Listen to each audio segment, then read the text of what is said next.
How we doing, ladies and gentlemen? My name is Wolf, and welcome to my most used and most successful Path of Exile League starter to date. This is my Herald of Agony Juggernaut. I have had a plethora of people play and try this character, and I've heard nothing but success stories from the people who got back to me on Discord or in the descriptions of some videos, so I'm here to rehash it for you yet again, because due to the wonders of the YouTube search algorithm, videos do not exist past like a week after they've been uploaded for whatever reason. So I have to keep rehashing the same video over and over, even if it's a very good video that helps a lot of people, sometimes hundreds of people, because the algorithm is just a bitch. So, with that being said, let me show you my league starter that is going to be exceptional for this league.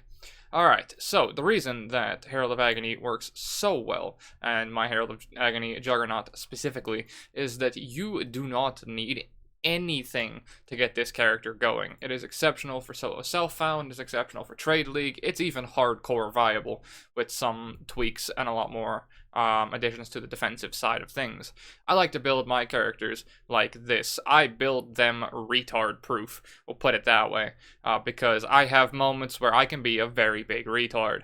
So as a result, I like to mitigate that as much as humanly possible, making my builds essentially naked with reasonable DPS and more than enough life regeneration and HP and what have you to basically be a viable build without any gear whatsoever. From that point forward, you can then slot in whatever you find or whatever you get. Most of my builds are made from the solo self-found point of view, so if you're playing in Trade League, do feel free to buy whatever the hell you feel you want or you feel you need. You can add anything to this to add on top of what you've already got. Character is extremely simple. The reason that I don't play this character very often is because it bored me. That's the only reason I don't play it. It's so damn effective that it wound up being boring to me. If that's not an issue for you and you have goals you want to accomplish, this will be a very good character for you. If you want to go very high in ultimatums and like never die or what have you, this will be a good character for that. Very deep in delves and not die. This will be a good character for that. Fossil farming, good character for that. You name it, it can probably do it. Endgame bossing might require some more gear and maybe a bit of skill tree creations and whatnot. A bit of skill tree tweaking and what have you. And for those people who are going to say, oh, you should wait for the patch notes don't matter if you have a brain and the ability to tweak a build. End of story. So, with that being said, let's get into the skill tree and break down the build itself. So, essentially, all we are doing is we're playing Marauder and we're playing Juggernaut, and we're getting as much minion damage as possible on this side of the skill tree.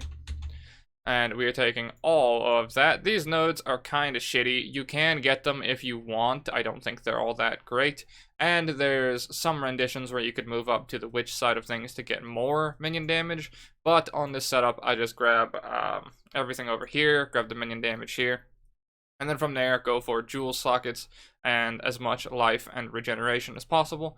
Plus getting endurance charges with mana reduced reserve for auras, so we can boost all of our damage and what have you. Grab resolute technique so we can't miss, and that solves our problem with cycloning and all that. And then from there, it's just life, some stats, and HP pretty much everywhere we can. We have 212% ink from tree. We're only level 85, so higher means more points, etc, etc. You can mix and match certain points if you want more damage. You can take out certain things. But this is pretty min-maxed, but also kind of loose, so you can take out points wherever. Take out points out of Constitution. You want more damage, you want more, like, jewel slots or what have you. Jewel slots are going to be your main way of boosting damage very easily and very cheaply. Go for Abyssal gems, or Abyssal jewels with damage to minions. That will give you a nice damage bonus on the Herald of Agony. And yeah, for Ascendancy, we are going to go straight tank. We're getting Unflinching, which is going to be how we keep all of our endurance charges up 24/7. Gives you a 30% chance to gain a charge when you get hit, and then 25% chance to gain your maximum number of charges. We get +1 to max there, we get +1 to max here, we get +1 to max here, and I believe there's another spot somewhere. Yeah, we get +1 to max here, giving us 3 + 4. We got 7 charges, which gives you resist, and life regen all at the same time, which is very nice. And then we get bonus chaos resistance and reduced elemental damage while at max charges, plus additional physical damage reduction per endurance charge, which is very, very nice. You can run a shield with this character too if you want to be even tankier. Then we have Unstoppable to make maps doable, less maps you have to throw away. Cannot be stunned as well for that. Increased movement speed, and then we go for Unbreakable for armor received from body armor is doubled, plus HP regen, plus reduced damage taken. You could go for these two if you want. I don't think they're worth it. Just go straight tank here and go for a very high armor chest piece or a life tri-res chest piece is generally my go-to. An Astral Plate will be very spicy. That's my recommendation. Roll an Astral Plate in this case with like high armor, and you'll be pretty much unkillable. Use a Brass Dome if you want. I mean, you can mix and match based around whatever you've got. So into the skills here, we have Herald of Agony, which is our main aura, or our only aura realistically, and that's why we're taking the reduced reserve so we can retain some very slim amounts of mana. I mean, if you can get more reduced reserve from other places or an anoint or something, you might be able to take out the blood magic we have in here. What that would do for you, I don't entirely know. You could add in other things into this, but yeah, so Herald of Agony, we have damage on full life, minion damage, vicious projectiles, added fire damage, and maim. This is the generally best setup you can run for this. I believe you can give it greater multiple projectiles or lesser multiple projectiles if you just want to like speed clear or clear an entire screen. I believe the projectiles pierce by default. If they don't, you can put pierce in here too. Switch out something else in here. Damage on full life is on 24/7, I believe, from Herald of Agony, because its HP does not go down for some reason. It can't take actual damage, so that's why that's on there. In most cases, that would suck, but here it's extremely insane. And the way Herald of Agony works is basically it gains a stack every time you poison something, up to 40 stacks, meaning we're going to want to be poisoning all the time. So we have Cyclone with poison and lesser poison, giving us 60% chance to poison and 40% chance to poison, meaning 100% chance to poison. Math is hard. So, with this Cyclone, we run Fortify and Blood Magic. This makes it so that we can keep spinning in packs pretty much 24/7, poisoning everything, keeping our virulence stacks up for Herald of Agony, and Fortify will give us tank ability, so we can get one tapped less, hopefully. We're going to be taking a bunch of small hits from being in the in melee packs very often, so Fortify is quite nice for that. Blood Magic is how we make this setup work with our current setup, because our mana is very, very shitty. What you could also do is remove the Blood Magic and get an Anoint on Reduce Reserve. Then you can use 2 one-handers or 2 minion one-handers, and you might be able to squeeze more damage out there. That would require a little bit of readapting the skill tree, but it's quite easily doable. Then we're running Hatred Generosity. This is the one other aura that we can manage to run. This is going to give the highest damage bonus you can to the Herald of Agony. Generosity makes it so it doesn't affect you, but it has an increased effect on the allies you give it to. In this case, the Herald of Agony gets an increased hatred to do a shit ton more damage. But yeah, so basically we're going to be cycloning 24/7 in packs. It keeps Fortify up. You can drop the Fortify here and put it on Leap Slam or on any other movement skill you want, if you want to take it off of here. Now, this is a 6 and a 5 setup because I am planning, or I would be planning to use a two-hander with a decent chest piece. Reason for a two-hander is the minions deal increased damage, comes from a fossil or a craft generally. And most times, you can also get it from an essence as well. Most times, the fastest and easiest way to get this on League Start would be from an essence that you find on the ground, or from the essence things that you break and you kill the shit in it.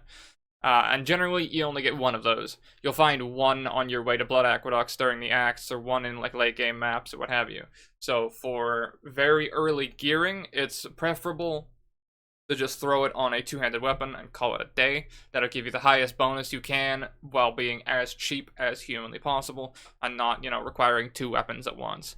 You can alternatively use like a minion scepter and a shield with the minion damage roll on it as well.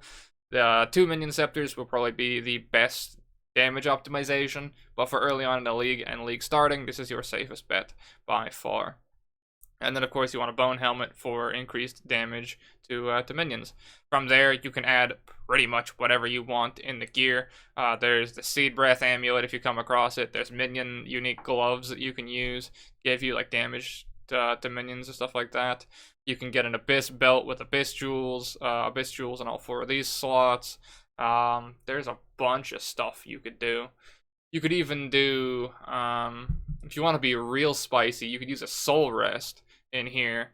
This is kind of stupid. You could use a Soul Rest, and you could use, what are the things called? Deathwalkers or something like that, that pick up, or that consume a corpse, and then consuming a corpse will trigger the soul, will trigger your staff, whatever it's called, I just forgot its name. Will trigger the staff, which will summon specters, and you can have like an army walking with you. I made an entire build based around that. You could put that in here too. You could slot that in here quite easily, and it would be hilariously stupid. Don't worry about the stat requirements. You'll get those through gear pretty naturally. Roll an amulet with some int. Use an onyx necklace for all stats, and you should be able to solve the stat requirements quite easily. Alternatively, just grab a couple points in intelligence, or I believe there's a couple more up over here, other places in the skill tree. There they are, down there. So, stat requirements are pretty easily solvable. And resistances you will also get through gear. The rest of the stuff in here is a little bit of damage increases and survivability. Sniper's Mark will cast while you're spinning in packs, so all of that small damage you'll be taking over and over and over again is going to be triggering the Sniper's Mark. It won't trigger the Flesh Offering because it's higher level. You could put this in a different link, or you could manually cast it, or you could cut it. You could create a second cast from damage taken for Flesh Offering. This is pretty good for bossing and whatnot to get bonus damage on the minion. But yeah, the Sniper's Mark is going to be casting whenever you take small amounts of damage. This will be for bosses primarily, because it only affects one target. But if you want to use AoE stuff, you could put on Projectile Vulnerability, and it'll shit out a curse around you as you take small hits. That'll debuff areas, and that'll be useful for mobbing or Blood Aqueducts farming at the start of a league, or what have you. Then you tap on Vol Haste, and your minion DPS will go even higher. You could Generosity the Vol Haste too, so it doesn't affect you. Because the thing about Vol Haste, since it's using blood magic, it'll mean you consume life faster. So there's very small cutoff points with that. And then the rest of the stuff is just survivability. We have Summon Stone Golem with cast and damage taken, level 20. This is passive life regeneration. I recommend on every single build. Enduring Cry for a shit ton of life regen, and endurance charges on the fly. And plus, we'll also give you LA Resist and all that sort of extra good stuff. And a level 20 Steel Skin with Blood Magic. Keep in mind, because we have 11 unres mana, you need to Blood Magic pretty much everything in here if you want to cast anything manually. So the Enduring Cry even would need to be Blood Magic as well. But yeah, that is pretty much the character. It is an open book for the most part. And across the board, it is an exceptional tank that dies to nothing. The only problem I had with it was that it fucking bored me. So if you're okay with watching grass grow to be able to achieve your achievements this league, then by all means, this is the character for you. It's going to be all for me, and as always, take care, gentlemen.